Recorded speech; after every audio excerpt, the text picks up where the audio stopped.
Huwag kang masyadong magtiwala sa mga taong nag-aalok ng kabaitan at baka sa huli, pagsisihan mo ang lahat. Magandang araw sa iyo, Mr. Narrator, at sa mga nakikinig sa iyong YouTube channel. Bago ko po simulan ang kwento, ay gusto ko pong ipabatid sa inyo na isa po ako sa masugid ninyong tagapakinig. Ako po si Emerson at nais ko pong ibahagi sa inyo ang aking karanasan ukol sa pag-aalok ng pagkain ng mga estrangherang nagbibigay sa akin ng matinding kilabot. Taong 2000, nakatira ako sa isang apartment sa bahaging malayong bayan na hindi ko na po babanggitin ang eksaktong lokasyon bilang respeto sa mga residente sa lugar na yon.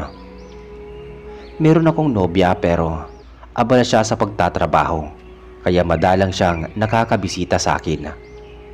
Wala pa akong planong magpakasal ng mga panahong yon dahil pinatapos ko na muna sa kolehiyo ang aking bunsong kapatid at kinailangan kong kumayod para masuportahan ang aking pamilya. Isang sakay lamang ang aking apartment sa opisinang pinagtatrabahuhan ko. Malapit naman sa apartment ko ang katrabaho kong si Felipe kaya madalas siyang sumasabay sa akin sa pagpasok sa opisina. Paminsan-minsan tumatambay din siya sa apartment ko at nakikipagkwentuhan. Nagfo-food trip din kami at kapag naisipan niya ay natutulog siya sa apartment.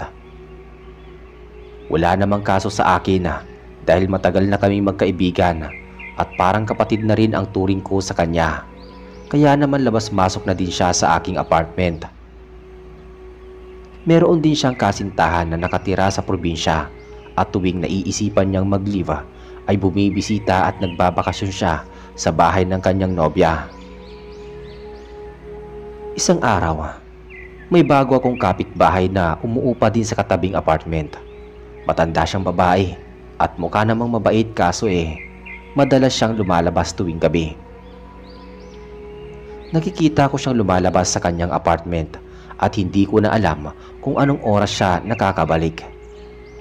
Naisip ko na baka naman meron siyang trabaho tuwing gabi at umuwi na lang tuwing madaling araw. Nakikipagkwentuhan naman ako sa kanya kapag natsetsempuhan ko na siya na nasa labas ng kanyang apartment at tumatambay siya sa labas. Minsan na kami nakipagkilala ni Felipe sa matandang babae at nalaman namin na Aling Lumen ang kanyang pangalan. Tubong probinsya ng Jarasa at nagtungo sa syudad upang dumalaw sa kanyang apo at maghanap na rin ng trabaho. Sa tansya namin ay hindi pa naman siya katandaan. Nasa 48 na ang kanyang edad, ngunit kita pa rin ang kalakasan ng kanyang pangangatawan at tuwid pa ang kanyang likuran. Mukhang mas malakas pa siya sa kalabaw at malaki pa ang kakayahan na makapagtrabaho. Sigurado ako na hindi siya tulad ng ibang matatandang inaabuso ang katawan noong kabataan nila. Natutuwa ako dahil meron na akong kapitbahay. May nakakakwentuhan na ako at nakakasalamuha. Hindi na ako malulungkot sa tuwing nagsosulo akong umuwi sa apartment. Malayo kasi ang aking pamilya at nag-iisa akong namumuhay sa syudad. Kaya naman nalulungkot din ako mag-isa. Lalo na at palagi ko rin silang namimiss sa tuwing nakakausap kami sa cellphone. Kaya nagpasalamat ako sa naging kaibigan ko si Philip at ang iba pa naming katrabaho. Hindi na ako naho-homesick at nasanay na din akong mamuhay sa apartment. Isang dapit hapon ay napansin ko na lumabas ng apartment si Aling Lumen. Nahabol ko siya sa labas at naitanong ko kung saan siya pupunta. Nabanggit niya sa akin na meron siyang tatagpuing tao sa kanyang trabaho at baka sa madaling araw na siya makakauwi at marami siyang gagawin. Ngunit ngumiti siya sa akin at sinabihan akong mag-iingat. Malinaw na noon ang lahat. Meron nga pala siyang trabaho tuwing sasapit ang gabi kaya panay ang kanyang paglabas. Nagpasalamat ako at kumaway na lang sa kanya. Binilinan ko din siyang mag-iingat sa kanyang trabaho bago pa ako pumasok sa loob ng apartment. Isang gabi, naalimpungatan ako sa aking pagtulog nang makarinig ako ng malakas na kalabog sa kabilang bahay. Parang may malaking bultong bumagsak sa sahig. Naglakas loob akong sumilip sa bintana ngunit madilim sa kabilang apartment. Hinawi ko ang kurtina at hindi na ako nag-usisa dahil baka isipin ni Aling Lumin ay tsismoso ako. Hindi ako kaagad nakatulog. Pinakiramdaman ko pa ang buong paligid, gayon din sa may dingding. Inalam ko kung anong meron pang mga kaluskos o ingat ako nga naririnig, pero wala nang sumunod. Inabot na ako ng alas 12 bago ako nakatulog ng gabing yon. Hindi ko maiwasang mapaisip dahil talagang kakaiba ang ingay at hindi ko malaman kung ano talagang ginagawa ni Aling Lumin sa loob ng kanyang bahay ng ganoong oras. Kinabukasan, nasumpungan ko si Aling Lumin sa labas ng bahay at sumagi sa isip ko ang nangyari sa nagdaang gabi. Kaya hindi ko maiwasang mapatanong kung anong kumaluskos sa kanyang silid tulugan. Hindi siya kaagad nakapagsalita na para bang iniisip niya kung anong dapat sabihin. Hindi ko malaman kung bakit nahirapan siya na ipaliwanag sa akin ang katotohanan o baka naman may iniingatan siyang lihim na ayaw niyang mabunyag. Makalipas ang ilang sandali ay nagsalita siya. Nabanggit niya na nag-aayos siya ng mga kasangkapan. Inilipat niya ng pwesto kung kaya't lumikha iyon ng ingay. Humingi pa siya ng pasensya sa akin dahil sa ingay at istorbo na nagawa niya. Sinabi ko sa kanya na huwag siyang mag-alala dahil nakatulog naman ako ng maayos. Inalok ko pa siya na kung may bubuhatin at kailangan niya ng tulong ay huwag siyang mahihiyang magsabi sa akin at agad ko siyang tutulungan pagkatapos ng aking trabaho sa opisina. Magaan na kasi ang loob ko noon sa kanya at para ko na rin siyang ina. Nagpasalamat sa akin si Aling Lumin at nakipagkwentuhan pa siya sa akin ng ilang minuto bago pa siya bumalik sa loob ng kanyang apartment. Habang ako naman ay naghanda ng pagpasok ko sa opisina. Sa mga sumunod na araw ay naging abala ko sa trabaho. May pagkakataon pa na naiiwan ako ni Philip sa opisina at tinatapos ko ang mga paperworks kaya nauuna siyang umuwi sa akin. Saglit namang bumisita sa apartment ko si Karen, ang aking nobya, at pinasalubungan niya ako ng masasarap na pagkain. Hindi na rin kami nakapamasyal at mabilis lamang siyang nakipag-usap at nangamusta bago siya umalis. Abalang-abala din siya sa kanyang trabaho kaya naman ay nilawakan ko na lang ang pangunawa ko at pasensya ko sa aming relasyon. Ang mahalaga ay hindi kami nawawalan ng komunikasyon at matibay pa rin ang relasyon naming dalawa. Si Philip at mga kabarkada ko sa opisina ang madalas kong nakakasama, ang nakakausap. Paminsan-minsan lumalabas kami para magsaya pero hindi rin naman magtatagal at umuwi na rin ako kaagad. Nakatapos na ako ng 5 araw na panay paperworks at report. Yun ang inesikaso ko sa opisina. Noong sumapit pa ang 2 araw ay hindi ako nagpahinga. Talagang pinaspasan ko pa ang pag-aayos at pagtatapos ng lahat ng natitirang paperworks upang sa kasunod na linggo ay makapagpahinga ako.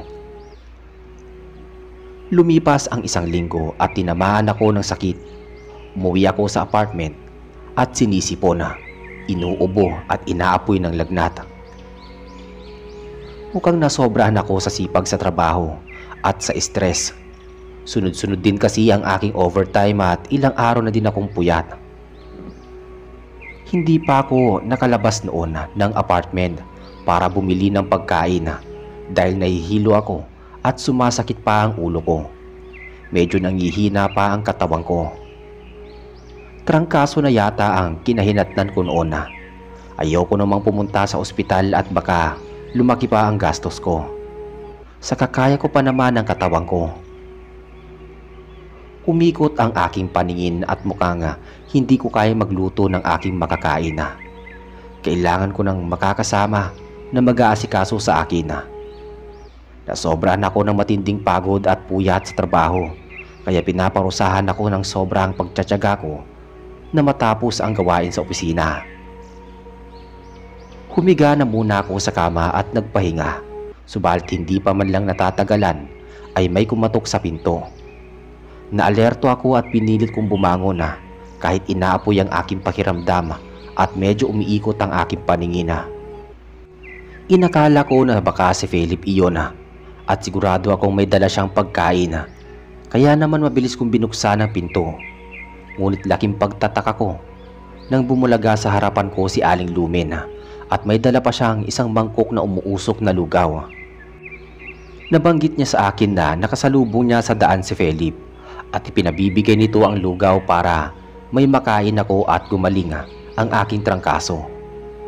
Napakasarap ng amoy ng lugaw at mukhang sa sobrang init nito ay tiyak na pagpapawisan ako. Kaagad kong tinanggap ang lugaw pagkatapos ay nagpasalamat ako. Kasunod nun ay inalok ko si Aling Lumen na pumasok sa loob ng aking apartment. Subalit tumanggi siya dahil marami pa siyang aasikasuhin, kaya nagmamadali na siyang umalis. Gumaan kahit papaano ang pakiramdam ko. Natuwa naman ako sa pagmamalasakit sa akin ni Philip at Aling Lumen kahit hindi ko sila mga kamag-anak. Wala na akong nagawa kung hindi ang pumasok sa loob ng bahay. Inilapag ko sa lamesa sa sala ang mainit na lugaw at pagkatapos ay kumuha ako ng kinahiligan kong kalamansi sa kusina. Pagkatapos ay hiniwa ko yun at dinala sa sala. Mahilig ako sa maaasim, kaya naman hindi nawawala sa listahan ang pinamimili ko sa palengke na kalamansi. Pinatakan ko ang lugaw ng katas ng kalamansi bago ako kumuha ng kutsara. Pagkabalik ko sa sala ay nabitawan ko ang kutsara nang makita ko na may lumulutang na ngipin, mata at pira-pirasong kuko ng tao. Agad kong kinuha ang mangkok at tinapon ko sa lababo ang laman nun bago ko binuksan ang gripo. Nangilabot ako sa mga nakita ko at bigla akong pinagpawisan ng malalamig. Lumakas din ang kabog ng aking dibdib. Walang ano-ano ay nakarinig na naman ako ng mga pagkatok sa pinto. Dumagungdong ang malalakas na kaba sa aking dibdib. Hindi ako kaagad nakapagsalita. Nananatili akong nakatayo sa isang tabi habang nakatingin sa may pintuan. Umakyat sa tuktok ko ang matinding hilakbot. Makalipas ang ilang sandali ay nagsalita ang tao sa labas ng apartment. Si Philip iyon, kaya bumalik ako sa katinuan at napawi ang kaba sa aking dibdib. Pakiramdam ko noon ay nabuhusan ako ng malamig na tubig sa buong katawan. Nagtungo ako sa may pinto at pinagbuksan ko si Philip. May dala siyang cup noodles at pinagmasdan niya akong mabuti bago niya ako tinanong kung anong nangyari sa akin. Nagalit pa ako at minura ko si Philip. Hindi ako natutuwa sa birong ibinibigay niya sa akin. Kung pwede ko lamang siyang suntukin sa mga oras na yon ginawa ko na sana kung hindi ako nagtitimpi. Napakamot siya sa ulo at sinabing hindi niya alam kung anong sinasabi ko. Ipinaliwanag ko sa kanya ang tungkol sa lugaw na ipinabigay niya kay Aling Lumen. Napakunot ang noo ni Philip at itinanggi niya na binigyan niya ako ng lugaw na ipinadala sa matandang babae para ibigay sa akin. Mukhang nag-iimbento lamang daw iyon ng kwento para paniwalain ako na galing sa kanya ang lugaw para siyang lumabas na masama. Pailing-iling pa si Philip habang nakatingin sa akin. Sa pagkakataong yun ay naniwala naman ako kay Philip. Alam ko na nagsasabi siya ng totoo. Sa tagal na naming magkaibigan, isubok ko na ang kanyang ugali. Nabanggit ko pa sa kanya na nagbagong anyo ang lugaw pagkatapos ko yung patakan ng kalamansi. Nakita kong bahagi ng katawan ng tao na nakalutang sa lugaw at naisip pa niya na baka aswang si Aling Lumen. At tila gusto pa niya akong yang gawin upang maging aswang din. Alam ni Philip ang mga ganoong bagay. Dating manggagamot sa kanilang probinsya ang kanyang lolo. Marami na siyang kaalaman ukol sa mga kababalaghan na ginagawa ng mga kampo ng kadiliman. May nagkwento pa nga siya sa akin na meron palang nakainuman ng kumpare ng lolo niya sa probinsya na isa ring dayo. Nakapalagayang loob daw nito ang kumpare niya at nagkainuman sila kasama ang iba pang mga kaibigan. Ito ang nagsilbi nilang tanggero at pinatikim pa sila ng papaitan. Noong sumapit ang kinabukasan ay nagkasakit silang magkakaibigan at sa loob ng 2 araw ay unti-unti silang nakakaramdam ng kakaibang pagkauhaw at pagkagutom sa lamang karne. Nabahala ang kanilang mga asawa kung kaya't ipinagamot sila sa lolo ni Philip. Napag-alaman nilang nayanggaw ang mga ito ng dayong lalaki. Sa awa naman ng Diyos ay gumaling ang kumpari at kasamahan ng lolo ni Philip. Pero noong rumesbak sila sa bahay ng dayuhan ay hindi na nila ito naabutan pa. Umalis na ito sa kanilang probinsya at hindi na kailanman pumalik. Pinayuhan ako ni Philip na sa susunod ay huwag nang basta-basta magtitiwala sa kung sino-sinong mga bagong kakilala na nagbibigay ng mga lutong ulam o anumang pagkain at baka mapatulad ako sa nangyari sa kumpare na kanyang lolo. Pinapasok ko si Philip sa loob ng apartment at ibinigay niya sa akin ng cup noodles. Nagpasalamat ako at kinuha yun. Kumuha ko ng mainit na tubig at thermos at iyon na lamang ang aking kinain. Nanuot sa dibdib ko ang humahagod na init ng sabaw at talagang malinamnam at malambot ang noodles. Nung pawisan ako ay medyo gumaan ang pakiramdam ko. Nainitan na rin ang sikmura ko kaya bumuti kahit papaano ang aking kondisyon. Nawala na din ang pagkahilo at sakit ng ulo ko. Nakapagpahinga naman ako kahit papaano kaya unti-unting bumalik ang dati kong lakas. Makalipas ang ilang sandali ay naisipan namin ni Philip na manubok sa kabilang apartment upang malaman namin kung anong ginagawa ni Aling Lumen tuwing sumasapit ang gabi. Nabanggit ko kasi kay Philip ang tungkol sa gabi-gabing naririnig kong mga kaluskos at kalabog sa kabilang apartment, kaya nahihiwagaan talaga ako kay Aling Lumen. Sumilip kami sa gawing bintana at nakita namin na maliwanag sa bahaging kabilang silida. Marahil ay iyon ang kanyang silid tulugan na nakatapat din sa aking kwarto. Kaya nagtungo kami sa kwarto ko upang malaman ang katotohanan at mapanatag na rin ang aking isipan sa kababalaghang bumabalot sa pagkatao ni Aling Lumen. Bahagya namin binuksan ang bintana at natagpuan namin na nakahawi ang kurtina. Kitang-kita namin ni Philip kung papaano nilalantakan ni Aling Lumen ang karning nasa plato. Kakaiba ang hugis noon at parang hita iyon ng tao. Bigla kaming tumigil sa panunubok kay Aling Lumen. Bumalik na naman ang pagsama ng aking pakiramdam. Nagpasya si Philip na anyayahan na muna akong magpalipas ng magdamag sa kanyang apartment habang hindi pa ako gumagaling dahil baka lalo akong mapahamak sa aking apartment at may tansya pa na bubulabugin ako ng aswang kung mananatili ako sa lugar na yon. Pumayag naman ako sa sinabi niya. Kinuha ko ang aking jacket sa tokador at nagmamadali kaming umalis sa apartment bago pa kami maabutan ni Aling Lumen. Noong makarating ako sa apartment ni Philip ay kahit papaano ay nakahinga ako ng maluwag dahil malayo-layo na rin ang apartment niya sa apartment ni Aling Lumen. At mukhang hindi niya kami masusundan dahil nakabaliktad ang walis tingting at naghagis ng asin si Philip sa may pinto. Sumagi pa sa isip ko na mukhang nagsisinungaling sa akin si Aling Lumen. Wala naman siyang nakakasamang apo sa kanyang apartment at siya lamang talaga ang nangungupahan doon. Posibleng matagal niya na akong tinitiktikan at pinagpaplanuhan sapagkat nag-iisa lang ako na nangungupahan. Hindi kaagad ako nakatulog kahit magkasama kami sa kwarto ni Philip, pero magkahiwalay kami ng kamang tinutulugan. Hindi pa rin maalis sa isip ko ang itsura ng pagkain ni Aling Lumen, pero kinalaunan ay nakaramdam na din ako ng matinding pagkaantok at hindi ko na namalayan kung anong oras ako nakatulog. Kaso dinalaw naman ako ng panaginip Sa panaginip ko ay nahabol ako ng aswang sa isang madilim na kasukalan. Dinagit ako nito paitaas habang sumisigaw ako ng pagkalakas-lakas. Doon na ako nagmulat ng aking mga mata at napansin ko na sumikat na ang araw. Bumangon ako sa aking kama at naliligo ng pawis. Medyo nanlalamig pa rin ako pero medyo maganda na ang pakiramdam ko. Lumabas ako ng silida at inabutan ko si Philip na naghahanda ng kape at tinapay. Nang mapansin ako at inalok niya ako na mag-almusal.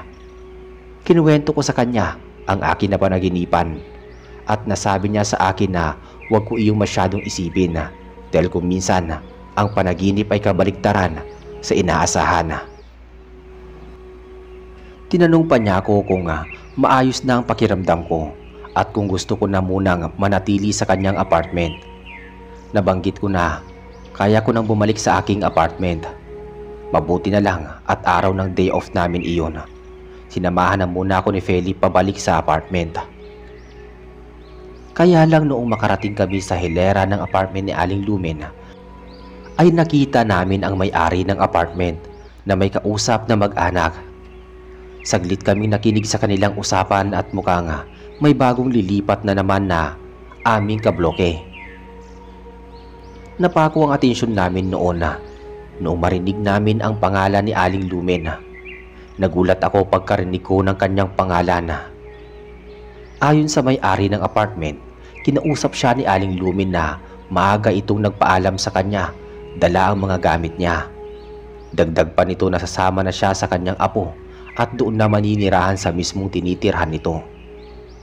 Ibinigay niya ang kanyang upa bago pa nagpasalamat sa may-ari ng apartment.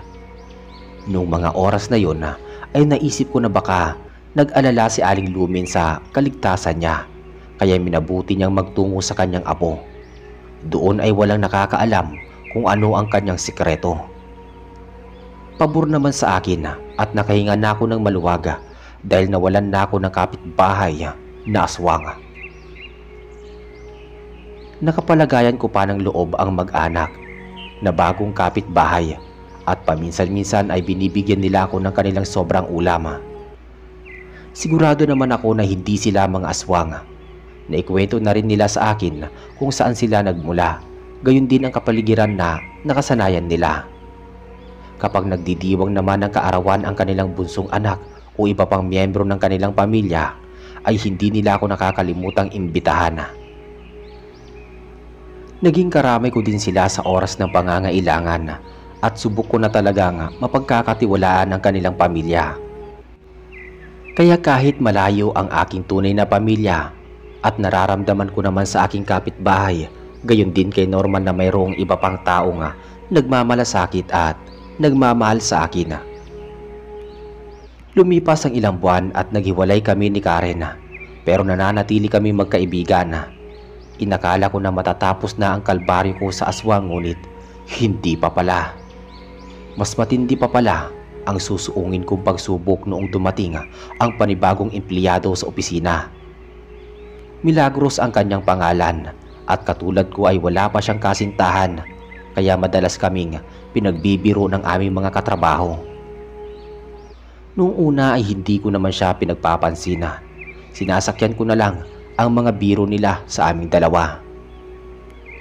Sa tagal na inirereto sa akin ay naisipan ko na siyang ligawan, ngunit hindi masyadong boto sa kanya si Philip. Medyo may pagkamisteryosa ang dalaga at hindi siya masyadong nagkukwento ng tungkol sa pamilya niya. Kaya naman pinagdodobli ingat niya ako sa panliligaw ko sa dalaga. Isang gabi, magkasabay kaming umuwi ni Philip.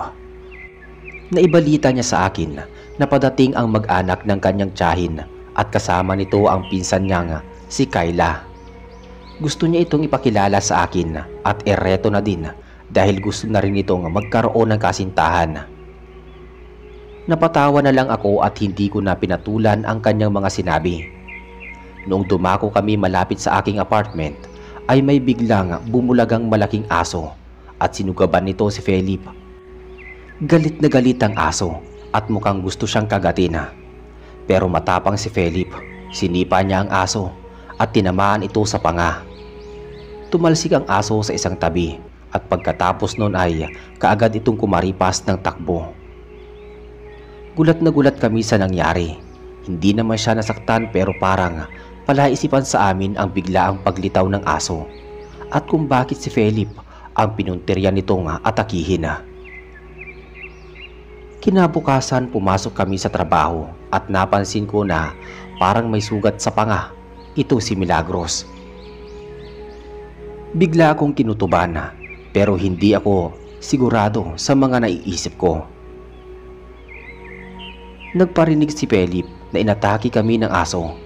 Mabuti na lamang at nasipa niya ito sa panga, kung hindi ay baka nilapa na siya ng aso. Dagdag pa niya na kung hindi siya nakapagpigil ay malamang itinadtad niya na ng pinong-pino ang asong yun.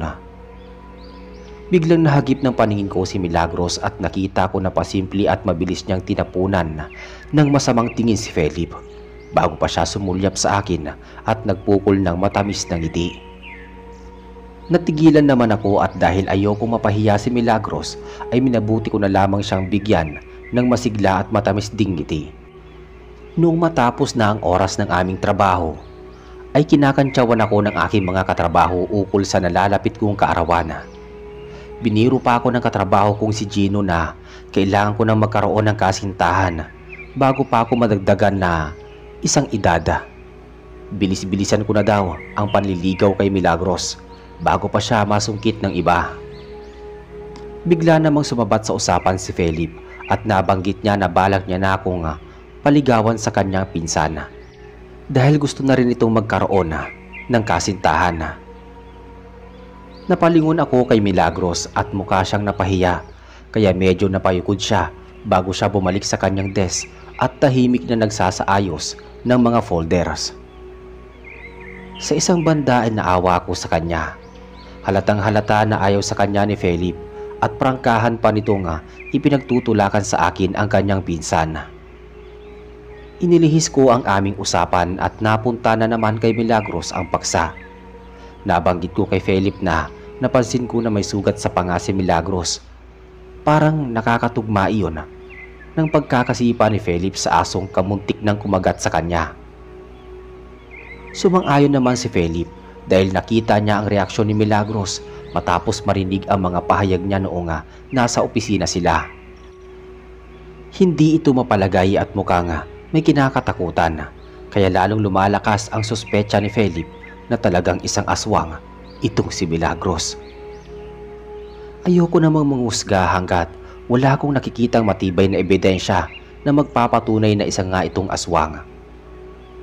Noong tumapat na kami sa apartment ko ay bigla kong inakbayan ni Philip at niyaya na magtungo sa kanyang apartment upang harap-harapan na makita ang kanyang pinsan. Akala ko ay nagbibiro siya subalit totoo pala lahat ng mga sinabi niya. Inimbitahan niya ako sa kanyang apartment at nagsasalo-salo kami sa hapunan kasama ang pamilya ng kanyang tiyahin. Doon ko na nga nakilala ang pinsan ni Philip na si Kayla. Nagtatrabaho siya sa malayong syudad sa isang malaking kumpanya at malaki na rin ang sinasahod. Natuwa ko at sa ilang oras lamang naming pagkukwentuhan ay nahulog na ang loob ko sa kanya. Sa tuwing natititigan ko ang mapupungay niyang mga mata ay gumagaan ang aking pakiramdam at para bang nasa ulap ako. Masaya naman si Philip at mukhang nabaling ang atensyon ko sa pinsan niya. Subalit noong dumako ang aking kaarawan ay panay ang paglalambing sa akin ni Milagros. Marami akong katrabaho nga nagbigay sa akin ng mga regalo at handang pagkain. Tinapos namin ng maaga ang trabaho at nagdiwang kami sa opisina. Kumain kami at nagkainuman. Nagbigay pa sa akin ng isang bilaong palabok si Milagros at talagang nagpasalamat ako sa kanya ng husto. Kaya lang ay panay naman ang kantsaw sa amin ng mga katrabaho namin. Kaya nagulat na lang ako nang bigla niya akong hinalikan sa pisngi. Nagsigawan at kinilig ang malalandi naming katrabaho. Nagsalo-salo kami ni Milagros pero hindi pa rin umalis sa tabi ko si Philip. Nagtataka kaming nagbubulungan na walang kalamansi ang palabok ni Milagros. Paliwanag ng dalaga na siya mismo ang gumawa ng palabok at hindi siya gumagamit ng kalamansi sa palabok. Bagay na talagang pinaghihinalaan naming dalawa ni Felipe. Hindi namin pinakain sa ibang empleyado ang palabok dahil malakas ang kutob namin na may misteryong bumabalot dito. Kaya naman noong isa-isa nang umalis ang mga empleyado, gayon din ang aming boss ay binalot namin ito.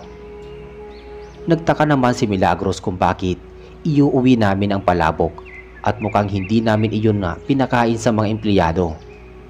Binola-bola siya ni Felipe at sinabi nito na espesyal ang palabok kaya dapat ako lamang ang makakakain noon. Tumawa at nagpasalamat na lamang si Milagros. Balak pa sana niyang sumabay sa amin pag-uwi pero kung ano-anong mga idinahilan namin sa kanya. Kaya naman sinamahan na muna namin siya sa tabi ng highway pagkalabas namin ng opisina. At nang makasakay na siya, saka pa lang kami umalis na magkaibigan. Hindi kami kaagad dumiretso sa may apartment. Nagtungo kami sa bakanting lote malapit sa opisina at doon namin binuksan ang isang bilaong pansit. Kumuha si Felipe ng ilang pirasong kalamansi na nabili niya sa palengke noong umaga at ipinatak niya sa palabok. Inobserbahan namin mabuti hanggang sa tumambad sa harapan namin ang mga ilang piraso ng daliri ng tao, gayon din ng ilong at balat ng pisngi. Nagsuka kaming dalawa ni Felipe at inilabas namin lahat ng aming kinain sa handaan. Noong may masmasan kaming dalawa ay naghukay kami sa lupa at doon namin ibinaon ang mga bahagi ng katawan ng tao. Walang duda na aswang nga si Milagros at nagpapasalamat ako na hindi ako na humaling ng sobra kay Milagros. Kung hindi ay baka naipain na ako sa bitag. Hindi ko akalaing iyon na ang pinaka nakakapangilabot na karanasan ko sa aking kaarawan. Umuwi ako sa aking apartment at husto nga lumalabas ng bahay ang ina ng pamilyang kapitbahay ko at binigyan niya ako ng maliit na cake. Naantig ang puso ko dahil talagang hinintay pa nila akong dumating. Kaagad naman ako nagpasalamat at pagkatapos nun ay pumasok na ako sa loob ng bahay. Medyo naawa naman si Felipe sa akin kaya inalok niya akong matulog sa kanilang apartment para naman maramdaman ko na may pamilya ako. Pumayag ako at pagkarating ko sa loob ng apartment ay nagring ang cellphone ko. Tumawag sa akin ang pamilya ko at pinati ako sa aking kaarawan. Kahit papaano ay naging emosyonal ako ng mga oras na yon, pero mas nangibabaw sa akin ang saya dahil hindi nakalimot ang pamilya ko sa aking kaarawan. Tahimik na noon at mukhang tulog na ang pamilya ng tiyahin ni Felipe, kaya naman minabuti naming magpahinga na rin. Natulog kami sa isa pang kwarto at halos madaling araw na din kami nakatulog noon. Sa mga sumunod na araw ay nakisama pa rin ako ng maayos kay Milagros. Subalit, paiwas na ako sa mga chismis at pambibiro sa amin ng mga katrabaho ko. Itinuloy ko ang panliligaw kay Kayla. Nagtiyaga akong magtungo sa apartment ni Felipe at doon ako mismo nanliligaw sa kanya, kaharap ang kanyang mga magulang. Sa araw-araw kong pagtitiyaga ay nakita ng mga magulang niya kung gaano ako kapursigido sa panliligaw sa kanya. Inirespeto ko din siya at iginalang lahat ng kanyang desisyon na makakabuti para sa amin. Natuto akong maghintay hanggang sa kinalaunan ay napasagot ko na rin siya. Walang paglagyan ng aking kasiyahan dahil sa wakas ay nakamtan ko na rin ang pag-ibig ni Kayla sa kabila ng lahat ng mga paghihirap ko sa panliligaw sa kanya. Ipinaalam ko din sa aking pamilya at ipinakilala ko si Kayla sa pamamagitan ng pagtawag sa cellphone. Pero naglaan din ako ng panahon upang maipakilala sa kanila ng personal lang aking kasintahan. Nagpaalam ako ng 1 linggo sa boss ko at nagtungo ako sa probinsya ng pamilya ko kung saan isinama ko si Kayla. Maayos naman siyang nakisalamuha sa aking mga magulang at kapatid. Kaya naman tinanggap nila ng buong-buo ito bilang aking kasintahan. Pagbalik ko sa aming trabaho ay tanging si Philip lamang ang nakakaalam ukol kay Kayla bilang aking nobya. Hindi naman nag-usisa ang mga katrabaho ko pero kinukulit ako ni Milagros kaya kung ano-anong kasinungalingan ang sinabi ko sa kanya. Tanging pamilya lamang ang dinahilan ko kung bakit bigla akong napauwi sa aming probinsya. Hindi nagtagal ay bumalik na din si Kayla sa kanyang trabaho upang makapagtrabaho. Ngunit paminsan-minsan ay sinusurpresa niya ako. Bigla-bigla na lang siyang lumilitaw sa harapan ko na walang pasabi sa akin na darating pala siya. Kinahiligan niya na iyong gawin para naman daw matuwa ko at hindi na ako maghanda pa ng kung ano-ano. Isang araw, ginulat niya ako nang dumating siya sa aming opisina at may dala siyang isang cake. Iyon ang unang buwan ng aming mansari. Gulat na gulat at hindi makapaniwala ang mga katrabaho ko na may kasintahan na ako. Inakala nila na si Milagros ang magiging nobya ko pero hindi pala at may iba pa pala akong niligawan. Binala ko na sanang ipagtapat talaga ang katotohanan kay Milagros ngunit pinangungunahan ako ng takot. Kaya naman sa huli ay nakita ko na palihim na lumuha si Milagros at sa kinabukasan ay hindi siya pumasok. Nasaktan ko siya pero mabuti na rin na nalaman niya na iba ang babaeng mahal ko at saka napakarami ng ebidensya na isa siyang aswang. At kita ko naman sa kanya na hindi rin naman niya gusto si Felipe na makasama ko sa araw-araw kaya lumayo na din ang loob ko sa kanya. Humingi naman ako ng tawad noong mga sumunod na araw na pumasok siya at kahit papaano ay nauunawaan naman niya ang mga sinasabi ko. Ramdam ko pa rin ang sakit na kanyang nararamdaman at wala na akong magagawa pa para matanggal iyon sa kanila. Kailangan niyang tanggapin na iba ang babaeng minahal ko at balang araw ay makakahanap din siya ng lalaking makakatanggap sa kanya ng buong buo. Tumagal pa siya ng 1 buwan bago siya nagpaalam sa aming boss at lumipat siya sa ibang agency. Sa pagkakataong yon ay natuwa si Felipe dahil wala nang aswang na umaaligid sa opisina. Kahit paano naman ay natuwa na rin ako dahil nawala na ang mga pangamba ko sa aswang. Ngunit nalungkot din ako kahit papaano. May pinagsamahan kami at naging mabuti naman siya sa akin kahit isa siyang aswang. Tumagal ang 1 taon at naisip ko na rin na lumugar sa tahimik. Hindi na rin naman kami bumabata ni Kayla. At sa palagay ko ay iyon na ang tamang pagkakataon upang iharap ko siya sa dambana bilang aking kabiyak. Nagpropose ako kay Kayla at matapos ang ilang buwan na paghahanda ay nagpakasal kami. Nagpagawa kami ng sariling bahay at nagkaisa kami ng manirahan sa syudad kung saan ako nagtatrabaho at bumuo ng sariling pamilya. Sa kasalukuyan ay meron na akong mga apo at masaya kaming naninirahan dito sa syudad. At dito ko na po tatapusin ang masalimuot naming karanasan ni Felipe sa mga mapagpanggap na aswang na kamuntik na kaming mahawaan ng mga ito. Sana po ay naging inspirasyon ito sa mga tagapakinig. Maraming salamat.